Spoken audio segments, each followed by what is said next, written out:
ಪ್ರಿಯ ನಿರೀಕ್ಷಕರೇ ನಮಸ್ಕಾರ. ಬೀರ್ಬಲ್ನ ವಿಶೇಷ ಕಾರ್ಯಕ್ರಮಕ್ಕೆ ತಮ್ಮೆಲ್ಲರಿಗೂ ಕೂಡ ಆತ್ಮೀಯವಾದಂತಹ ಸ್ವಾಗತ. ವೀಕ್ಷಕರೇ, ಮಾನ್ಯ ಗೃಹ ಸಚಿವರಾದ ಪ್ರಿಯಾಂಕ್ ಖರ್ಗೆ ಸಾಹೇಬರು ರಾಜ್ಯದಲ್ಲಿ ಏನೇನು ನಡೀತಾ ಇದೆ, ತಮ್ಮ ಇಲಾಖೆಯಲ್ಲಿ ಏನಾಗ್ತಾ ಇದೆ ಅನ್ನೋದು ಗೊತ್ತಿರೋದಿಲ್ಲ. ಆದರೆ ಇಂಟರ್ನ್ಯಾಷನಲ್ ವಿಷಯಗಳು ಮಾತ್ರ ತುಂಬ ಚೆನ್ನಾಗಿ ಗೊತ್ತಿರುತ್ತೆ. ಜೊತೆಗೆ ಎಂಥ ದೇಶಭಕ್ತರು ಅಂದರೆ ಅವರ ಕಲಬುರ್ಗಿ ಜಿಲ್ಲೆ ಹಾಳಾದರೂ ಪರವಾಗಿಲ್ಲ, ತಮ್ಮೂರಿಗಿಂತ ದೇಶವೇ ಮುಖ್ಯ ಅಂತ ದೇಶದ ಬಗ್ಗೆನೇ ಯಾವಾಗಲೂ ಮಾತಾಡ್ತಾ ಇರ್ತಾರೆ. ಈಗಲೂ ನೋಡಿ, ಇಲಾಖೆಯಲ್ಲಿನ IAS ಅಧಿಕಾರಿ ಬಗ್ಗೆ ಗೊತ್ತಿಲ್ಲದೆ ಮಾತಾಡಿ ಎಡವಟ್ಟನ್ನು ಮಾಡ್ಕೊಂಡಿದ್ದಾರೆ. ಅಷ್ಟಕ್ಕೂ ಏನಿದ್ ಕತೆ? ಪ್ರಿಯಾಂಕ್ ಖರ್ಗೆ ಅವರದ್ದು ಈಗೇನು ಸಮಾಚಾರ? ಇಡೀ ಹುಡುಕಾಟ ನಡೆಸ್ತಾ ಇರೋದು ಯಾರನ್ನ? ಮನೆಯ ಬೀಗ ಒಡೆದು ಒಳಗೆ ನುಗ್ಗಿದ್ಯಾಕೆ? ಇದೆಲ್ಲದ್ರ ಬಗ್ಗೆ ಡಿಟೇಲ್ ಆಗಿ ಮಾತಾಡ್ತಾ ಹೋಗ್ತೀನಿ. ವಿಡಿಯೋವನ್ನು ಕೊನೆವರೆಗೂ ಮಿಸ್ ಮಾಡದೆ ನೋಡಿ. ಇನ್ನೂ ಕೂಡ ನಮ್ಮ ಬೀರ್ಬಲ್ ಚಾನಲನ್ನು ಸಬ್ಸ್ಕ್ರೈಬ್ ಮಾಡಿಲ್ಲ ಅಂದರೆ ಈ ಕೂಡಲೇ ಸಬ್ಸ್ಕ್ರೈಬ್ ಮಾಡಿ ಹಾಗೂ ಬೆಲ್ ಐಕಾನನ್ನು ಕ್ಲಿಕ್ ಮಾಡಿ. ವೀಕ್ಷಕರೇ, ಕಳೆದ ವಿಡಿಯೋದಲ್ಲಿ ಗೌತಮ್ ಅದಾನಿ ಅವರು CM DK ಶಿವಕುಮಾರ್ ಅವರ ನಿವಾಸಕ್ಕೆ ಬಂದ ವಿಚಾರದ ಬಗ್ಗೆ ಡಿಟೇಲ್ ಆಗಿ ಮಾತಾಡಿದ್ದೆ. ಇವರ ಡಬಲ್ ಸ್ಟ್ಯಾಂಡರ್ಡ್ಗಳು ಹೇಗಿರುತ್ತೆ ಅಂತ ನೀಟಾಗಿ ಹೇಳಿದ್ದೆ. ಇದಾದ ಮೇಲೆ ಇದೇ ವಿಷಯದ ಸಲುವಾಗಿ ಪ್ರಿಯಾಂಕ್ ಖರ್ಗೆ ಅವರದ್ದು ಕೂಡ ಒಂದು ಹೇಳಿಕೆ ಸಿಕ್ತು. ಪ್ರಿಯಾಂಕ್ ಖರ್ಗೆ ಅವರು ಖಂಡಿತ ಕೋಪದಲ್ಲಿರ್ತಾರೆ. ಅದಾನಿ ಅಂಬಾನಿಯನ್ನು ಕಂಡ್ರೆ ಮೊದಲೇ ಅವರಿಗೆ ಆಗೋದಿಲ್ಲ. ಅಂಥದ್ರಲ್ಲಿ CM ಮನೆಗೆ ಬಂದರೆ ಸುಮ್ಮನೆ ಇರೋದಿಲ್ಲ ಅಂದ್ಕೊಂಡಿದ್ದೆ. ಆದರೆ ಪ್ರಿಯಾಂಕ್ ಖರ್ಗೆ ಅವರ ಹೇಳಿಕೆ ಕಂಪ್ಲೀಟ್ ಉಲ್ಟಾ ಆಗ್ಬಿಟ್ಟಿತ್ತು. ಏನಕ್ಕೆ ಕಾಂಗ್ರೆಸ್ ಅವರು ಅದಾನಿನೇ ವಿರುದ್ಧ ಬೈತಾರೆ? ನೋಡಿದ್ರೆ ಇವತ್ತು ಅದಾನಿ ಅವ್ರ ಬಗ್ಗೆ ವೈಯಕ್ತಿಕ ನಮ್ದು ಏನೇ ಅಭಿಪ್ರಾಯ ಇರ್ಬೋದು. ನಮ್ಮ ಚಿತ್ತಾಪುರ್ನಲ್ಲಿ ACC ಸಿಮೆಂಟ್ ಫ್ಯಾಕ್ಟ್ರಿ ಖರೀದಿ ಮಾಡಿದ್ರು. Asia's biggest clinker factory is in my constituency. Now it is Adani's. ನಾನೇನಾದರೂ ಮಾಡೋಕ್ಕಾಗ್ತದ? ಇಲ್ಲ. ಕಾನೂನನ್ನು ಪಾಲನೆ ಮಾಡಿ ಅಷ್ಟೇ. ಆ್ಯಂಡ್ ಬಂದು ಭೇಟಿ ಆಗೋದ್ರಲ್ಲಿ ಏನಿದೆ for us is a contractor, government contractor ಅಲ್ಲ. ಅವರು ಯಾವುದೋ ಒಂದೆರಡು ಪ್ರಾಜೆಕ್ಟ್ನಲ್ಲಿ L1 ಇದ್ದಾರೆ. Yes, it's a very important project for government of Karnataka. ನಾವಂತೂ we have not influence the tender. ಈಗ ನಾಳೆ ಯು ಕ್ಯಾನ್ ಬಿ L1, ನೀವೇ L1 ಇರ್ಬೋದು. L1 ಇದ್ದಾಗ ಬಂದು ಸೌಜನ್ಯಕ್ಕೆ ಭೇಟಿ ಆಗಿರ್ತೀರ CMಗೆ, ಯಾಕಂದರೆ ಇಟ್ಸ್ ಅ ಬಿಗ್ ಪ್ರಾಜೆಕ್ಟ್. ಅದರಲ್ಲಿ for us is nothing but a contractor. BJP ಟೀಕೆ ಮಾಡ್ತಿದೆ ಸರ್. ರಾಹುಲ್ ಗಾಂಧಿ ಅವರು ಬೆಳಗ್ಗೆಯಿಂದ ಸಂಜೆವರೆಗೂ ಬೈತಾರೆ. ನೋಡಿದ್ರೆ ಈಗ ಅವ್ರ ಜೊತೆನೇ ಅವ್ರ ಮನೆ ಅದಾನಿ ಅವರು ಒಬ್ಬ ಕಾಂಟ್ರಾಕ್ಟರ್ ಅಷ್ಟೇ. ಪ್ರಿಯಾಂಕ್ ಖರ್ಗೆ ಅವರೇ, ನೀವೇ ಹೇಳ್ದಂಗೆ ಗೌತಮ್ ಅದಾನಿ ಅವರು ಓರ್ವ ಕಾಂಟ್ರಾಕ್ಟರ್ ಅಷ್ಟೇ ಅಂತ ಆದರೆ, ಒಬ್ಬ ಕಾಂಟ್ರಾಕ್ಟರ್ ಬಿಡ್ಡಿಂಗ್ ಮೂಲಕ ಟೆಂಡರ್ಗಳನ್ನು ಖರೀದಿ ಮಾಡ್ಕೊಳ್ತಾರೆ, ಓಕೆ. ಆದರೆ CM ಮನೆಗೆ ಬಂದು 1 ತಾಸು ಮಾತುಕತೆ ನಡೆಸೋದಕ್ಕೇನಿರುತ್ತೆ ಅಲ್ವೇ? ಇವರದ್ದು ಲಾಜಿಕ್ಕೇ ಅರ್ಥ ಆಗೋದಿಲ್ಲ. ಸ್ವತಃ CM ಸಾಹೇಬ್ರೆ ಕಾರಿನವರೆಗೂ ಹೋಗಿ ಅವರನ್ನ ಭೇಟಿ ಮಾಡಿ ರೆಡ್ ಕಾರ್ಪೆಟ್ ಹಾಕಿಸಿ ಕರೆದುಕೊಂಡು ಬರ್ತಾರೆ. ಕೇರಳದಲ್ಲಿ ನೋಡಿದ್ರೆ ಅದಾನಿ ಬಾವುಟವನ್ನು ಸ್ವತಃ ಕೇರಳದ CM ಹಾರಿಸ್ತಾರೆ. ಆದರೆ ಕೊನೆಗೆ ಹೇಳೋದು ಮಾತ್ರ, ಈಗಲೂ ಕೂಡ ನಮ್ಮ ಅಭಿಪ್ರಾಯ ಕೇಂದ್ರ ಸರ್ಕಾರ ಅದಾನಿ ಅಂಬಾನಿಯವರ ಗುಲಾಮು ಇಲ್ಲ ಅಂತ. ಈಗ ಈ ಲೀಗಲ್ ಪ್ರೊಸೆಸ್ ಅಂತೂ ನಾನು ಸ್ಕಟಲ್ ಮಾಡೋಕ್ಕಾಗಲ್ಲ, ನಾನು ಚೇಂಜ್ ಮಾಡ್ಲಿಕ್ಕಾಗಲ್ಲ. ನ್ಯಾಯಯುತವಾಗಿ ಅವ್ರಿಗೆ ಸಿಕ್ಕಿದ್ರೆ ಸೋ ಬಿ ಇಟ್. ನಮಗೇನು ಕೆಲಸ ತೆಕ್ಕೊಳೋದು ಇಂಪಾರ್ಟೆಂಟ್. ಅದು ಅದಾನಿ ಇರ್ಬೋದು, ಅಂಬಾನಿ ಇರ್ಬೋದು, ಅಂಬರೀಷ್ ಇರ್ಬೋದು, ನಮಗೇನು ಮಾಡೋದಿದೆ? ಲೀಗಲ್ ಪ್ರೊಸೆಸ್ನಲ್ಲಿ L1 ಆಗಿದ್ದಾರೆ. ಆದರೆ ನಮಗೆ ನಾವು ನೇರವಾಗಿ ಯಾರಿಗಾನ ಬೇರೆಯವ್ರಿಗೆ ಕೊಟ್ಟಿದ್ರೆ ನೀವೇನು ಹೇಳ್ತಾ ಇದ್ರಿ? ಹಗರಣ ಅಂತ ಇದ್ರಿ. ಈಗ ಟೆಂಡರ್ ಪ್ರೊಸೆಸ್ ಫಾಲೋ ಆಗಿದೆ, ಪ್ರಕ್ರಿಯೆ ಫಾಲೋ ಆಗಿದೆ, ಅದಕ್ಕೆ ಬಂದು ಭೇಟಿ ಆಗಿರ್ಬೋದು. ಅದರಲ್ಲಿ ಇದು ಮತ್ತು ಇವಾಗ BJP ಅವ್ರದ್ದು ಏನಂತಾರೆ? ಟನಲ್ ಮಾಡ್ಬೇಕಂತಾರೆ, ಮಾಡಬಾರ್ದು ಅಂತಾರೆ. ಅದಾನಿಗೆ ಸಿಕ್ಕಿದೆ ಅಲ್ಲ. ಈಗ ಯಾವ ಈ MP ಗಳೆಲ್ಲ ಬಾಯ್ ಬಡ್ಕೊತಾ ಇದ್ರಲ್ಲ, ಈಗ ಅವ್ರ ನೆಂಟರಿಗೆ ಸಿಕ್ಕಿದೆ. ಈಗ ಟನಲ್ ಮಾಡಬೇಕಾ? ಈಗ ನಾವೇನು ಮಾಡೋದು? ನೆಂಟರು ಅವ್ರ ಬೀಗರು ಹಾಕ್ಬೋದಲ್ಲ ಟೆಂಡರು, ನಾವು ಹಾಕೋಕ್ಕಾಗಲ್ಲ ಅಲ್ಲ ಹಾಕೋಕ್ಕಾಗುತ್ತಾ? ನಮ್ಮದು ಪಾರದರ್ಶಕವಾಗಿ ಒಂದು ಪ್ರಕ್ರಿಯೆ ಇದೆ ಸರ್ಕಾರದಲ್ಲಿ. ಆ ಪ್ರಕ್ರಿಯೆ ಪ್ರಕಾರ ಸಿಕ್ಕಿದೆ. ಅದು ಅವ್ರ ನೆಂಟರಿಗೆ ಸಿಕ್ಕಿರ್ಬೋದು, ಅವ್ರ ಬೀಗರಿಗೆ ಸಿಕ್ಕಿರ್ಬೋದು. ನಾವೇನು ಮಾಡೋಕ್ಕಾಗ್ತದೆ? Thank you. ಹೌದು ಬಿಡಿ ಸ್ವಾಮಿ, ನೀವೇನು ಮಾಡಿದ್ರೂ ಸರಿ. ಆದರೆ BJP ಅವರು ಏನೂ ಮಾಡದೇ ಇದ್ರೂ ಕೂಡ ತಪ್ಪು. ಈಗ ಅಸಲಿ ವಿಷಯಕ್ಕೂ ಬರೋಣ. ವೀಕ್ಷಕರೇ, ಕಳೆದ 2-3 ದಿನಗಳಿಂದ ರಾಜ್ಯದಲ್ಲಿ ಸಿಕ್ಕಾಪಟ್ಟೆ ಸಂಚಲನ ಮೂಡಿಸಿರುವಂತಹ ಹೆಸರು ಅಂದರೆ ಅದು ಜ್ಞಾನೇಂದ್ರ ಕುಮಾರ್. ರಾಜ್ಯದ ಹಿರಿಯ IAS ಅಧಿಕಾರಿ ಜ್ಞಾನೇಂದ್ರ ಕುಮಾರ್ ಅವರು ಬೆಂಗಳೂರು ಕೆಂಪೇಗೌಡ ಇಂಟರ್ನ್ಯಾಷನಲ್ ಏರ್ಪೋರ್ಟ್ನಿಂದ ಏಕಾಏಕಿ ಕಾಣೆಯಾಗಿಬಿಡ್ತಾರೆ. ಅದರ ಹಿಂದೊಂದು ದೊಡ್ಡ ಕತೆ ಕೂಡ ಇದೆ.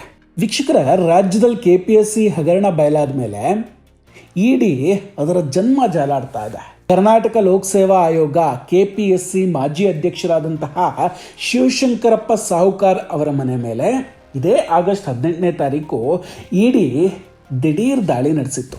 ಬೆಂಗಳೂರಿನ ಡಾಲರ್ಸ್ ಕಾಲೋನಿಯಲ್ಲಿರುವಂತಹ ಶಿವಶಂಕರಪ್ಪ ಸಾಹುಕಾರ್ ಅವರ ನಿವಾಸದ ಮೇಲೆ ಮತ್ತು ಅವರ ಸಂಬಂಧಿಗಳು, ಸ್ನೇಹಿತರು, ಹೀಗೆ ಒಟ್ಟು 21 ಕಡೆಗಳಲ್ಲಿ ಇಡಿ ಅಧಿಕಾರಿಗಳು ಏಕಕಾಲದಲ್ಲಿ ದಾಳಿಯನ್ನು ನಡೆಸಿದ್ರು.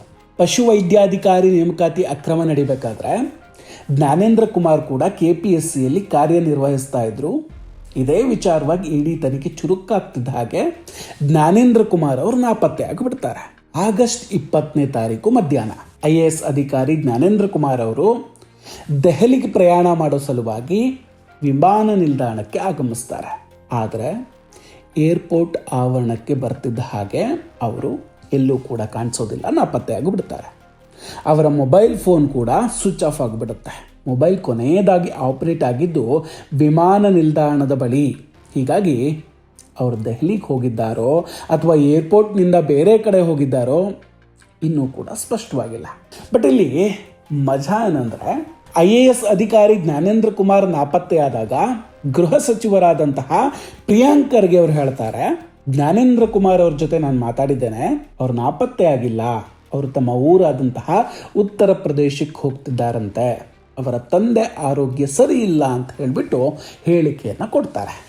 ಸ್ವಲ್ಪ ಮಿಸ್ಕಮ್ಯುನಿಕೇಷನ್ ಆಗಿದೆ.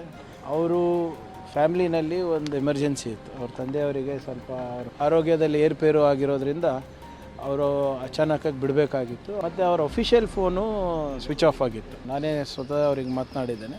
ನಾಳೆ ನಾಡಿದ್ರಲ್ಲಿ ಬರ್ತೀನಿ, ಮತ್ತೊಮ್ಮೆ ಒಂದು ವಾರ ಲೀವ್ ಬೇಕಾಗಿದೆ ನನಗೆ ಅಂತ ಕೇಳ್ಕೊಂಡಿದ್ದಾರೆ. ಅಲ್ಲಿ ಉತ್ತರ ಪ್ರದೇಶನಲ್ಲಿ ಅವ್ರದ್ದೇ ಊರಿದೆ. So is gone there. Priyank Kharge ಅವರು ವಿಷಯ ಗೊತ್ತಿದ್ದು ಮಾತಾಡಿದ್ರೋ ಅಥವಾ ಗೊತ್ತಿಲ್ಲದೆ ಮಾತಾಡಿದ್ರೋ ಗೊತ್ತಿಲ್ಲ.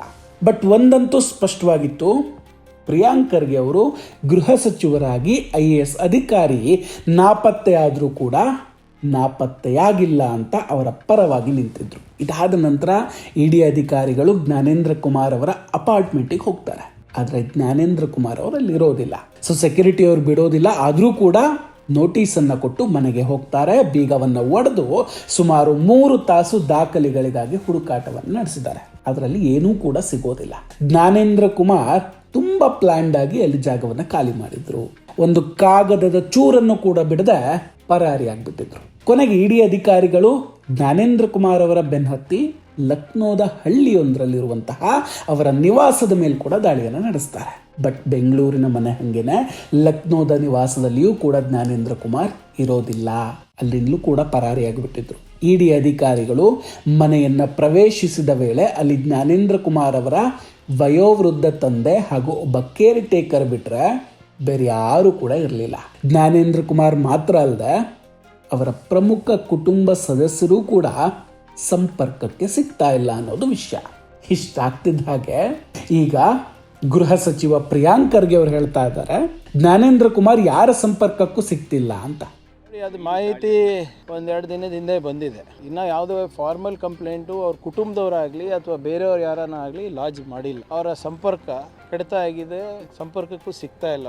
ಲಾಸ್ಟ್ ಅವರು ಏರ್ಪೋರ್ಟಲ್ಲಿ ಕಂಡು ಬಂದರು ಅಂತ ನಮಗೆ ಕೆಲವು ಮಾಹಿತಿ ಲಭ್ಯ ಆಗಿದೆ. We are still investigating. ನಿನ್ನೆ ಕ್ಯಾಬಿನೆಟ್ನಲ್ಲಿ ಚರ್ಚೆ ಮಾಡಿ ನಾವು ಕೂಡ ಗವರ್ನರ್ ಅವ್ರ ಹಿಂದೆ ಏನು ವಜಾ ಮಾಡೋಕ್ಕೆ ಶಿಫಾರಸು ಮಾಡಿದ್ದು ಅದನ್ನೇ ಕೂಡ ನಾವು ಕೂಡ ಅನುಮೋದನೆ ನೀಡಿದ್ದೇವೆ. ಮತ್ತು ಎನ್ಕ್ವೈರಿ ಕೂಡ ಆಗಬೇಕು ಅಂತ ನಿನ್ನೆ ಚರ್ಚೆ ಮಾಡಿ ಅವತ್ತು ಕೇವಲ 2 ದಿನದ ಹಿಂದೆ ನೀವೇ ಅಲ್ವೇ ಪ್ರಿಯಾಂಕ್ ಖರ್ಗೆ ಅವರು ಹೇಳಿದ್ದು, ಜ್ಞಾನೇಂದ್ರ ಕುಮಾರ್ ಅವರ ತಂದೆ ಹುಷಾರಿಲ್ಲ, ಹಾಗಾಗಿ ಅವರು ನನಗೆ ಮಾಹಿತಿಯನ್ನು ಕೊಟ್ಟು ರಜೆಗೆ ಹೋಗಿದ್ದಾರೆ ಅಂತ. ಬೇರೆ ಕಡೆ ಗಮನ ಕೊಡೋದು ಬಿಟ್ಟು ಸರಿಯಾಗಿ ತಮ್ಮ ಇಲಾಖೆಯನ್ನು ನೋಡ್ಕೊಂಡಿದ್ದಿದ್ರೆ ಹಿಂಗಾಗ್ತಿರ್ಲಿಲ್ಲ ಅನ್ಸುತ್ತೆ. ದೊಡ್ಡ ಹಗರಣ ನಡೆದಿದೆ. ಇಡಿ ಅಧಿಕಾರಿಗಳು ತನಿಖೆಯನ್ನು ನಡೆಸ್ತಾ ಇದ್ದಾರೆ. IAS ಅಧಿಕಾರಿ ಪರಾರಿಯಾಗಿದ್ದಾರೆ. ಆದರೆ ಪ್ರಿಯಾಂಕ್ ಖರ್ಗೆ ಅವರಿಗೆ ಮೋದಿ ಅಮಿತ್ ಶಾ ಅವರದ್ದೇ ಚಿಂತೆ. ಅದೇನೋ ಇವರಿಗೀಗ ಮೋದಿ ಅಮಿತ್ ಶಾ ಅವರು ವಂದೇ ಮಾತರಂ ಹೇಳಿ ತೋರಿಸ್ಬೇಕಂತೆ. ಸಂಪೂರ್ಣ ವಂದೇ ಮಾತರಂ ಗೀತೆಯನ್ನ ಮೋದಿಜಿ ಹಾಗೂ ಅಮಿತ್ ಶಾ ಅವರು ಟೆಲಿಪ್ರಾಂಪ್ಟರ್ ಇಲ್ಲದೇನೆ ಹೇಳಿದ್ರೆ ಪ್ರಿಯಾಂಕ್ ಖರ್ಗೆ ಅವರು ರಾಜೀನಾಮೆಯನ್ನು ಕೊಟ್ಟು ಬಿಡ್ತಾರಂತ. DK ಶಿವಕುಮಾರ್ ಅವರು ದೊಡ್ಡ ತಪ್ಪು ಮಾಡಿದ್ರು ಅನಿಸ್ತಾ ಇದೆ. ಇವರನ್ನು ಕೂಡ ಪ್ರದೀಪ್ ಈಶ್ವರ್ ಅವರ ತರಹೇ ಬಿಟ್ಟಿದ್ರೆ ಸುಮ್ಮನೆ ಮೈಕ್ ಮುಂದೆ ಮಾತಾಡ್ತಾ ಇದ್ದು ಬಿಡ್ತಿದ್ರು. ಸುಮ್ಮನೆ ಈ ಸಚಿವ ಸ್ಥಾನ ಇಲಾಖೆಯನ್ನು ಕೊಟ್ಟು ತಪ್ಪು ಮಾಡಿಬಿಟ್ರು ಅನ್ಸುತ್ತೆ. ವೀಕ್ಷಕರ, ಪ್ರಿಯಾಂಕ್ ಖರ್ಗೆ ಅವರು ಗೃಹ ಸಚಿವರ ಸ್ಥಾನಕ್ಕೆ ಅರ್ಹರು ಅಂತ ನಿಮ್ಗೆ ಅನ್ಸುತ್ತಾ? ದಯವಿಟ್ಟು ಕಮೆಂಟ್ ಮಾಡಿ ನಿಮ್ಮ ಅಭಿಪ್ರಾಯವನ್ನು ತಿಳಿಸಿ. ವಿಡಿಯೋ ಇಷ್ಟ ಆಗಿದ್ದರೆ ಲೈಕ್ ಮಾಡಿ ಹಾಗೂ ಶೇರ್ ಮಾಡಿ. ಇನ್ನೂ ಕೂಡ ನಮ್ಮ ಬೀರ್ಬಲ್ ಚಾನಲನ್ನು ಸಬ್ಸ್ಕ್ರೈಬ್ ಮಾಡಿಲ್ಲ ಅಂದರೆ ಈ ಕೂಡಲೇ ಸಬ್ಸ್ಕ್ರೈಬ್ ಮಾಡಿ ಹಾಗೂ ಬೆಲ್ ಐಕಾನನ್ನು ಕ್ಲಿಕ್ ಮಾಡಿ. ನಮಸ್ಕಾರ, ಟೇಕ್ ಕೇರ್ ಆ್ಯಂಡ್ ಬಾಯ್. ಮತ್ತೆ ಭೇಟಿಯಾಗೋಣ. ಜೈ ಹಿಂದ್.